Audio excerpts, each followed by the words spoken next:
Hello, welcome to the Unritalin Show. I'm Dr. Yannick Poli from unritalinsolution.com. Today, in this episode, we're answering the question, how do we test for ADHD? In the previous video, we discussed how ADHD is diagnosed medically.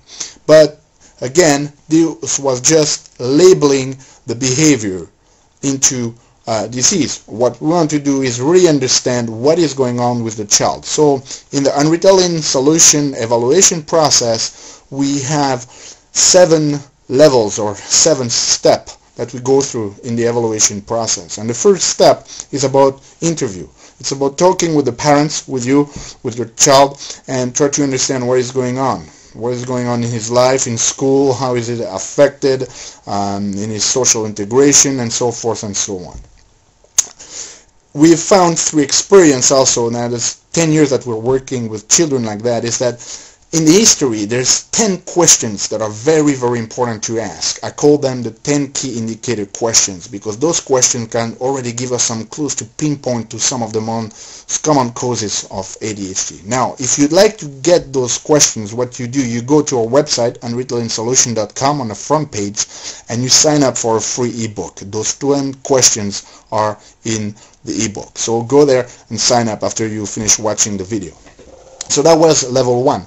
Level 2 is about objectifying the behavior, and for that we can use behavioral skills. So there's a few that you can find for free on the internet. If you'd like to, you can also sign up for an Unritalin Solution Starter Kit. You get access to a special part of the website where you can download some of those forms. So it's basically objectifying the behavior. Then in level 3, what we want to do, if necessary, is do a bit more extensive testing on a neuropsychological perspective, testing some different brain function, if necessary, looking at IQ, screening for learning disabilities or dyslexia and that kind of things. Then we go into level 4, and level 4 is all about objectifying attention and impulsivity, because it's not just about appreciating from the outside, but it's measuring the ability of the children to function. And to do that, we use a test called a continuous performance test called TOVA, and you can get more information about it on tovatest.com.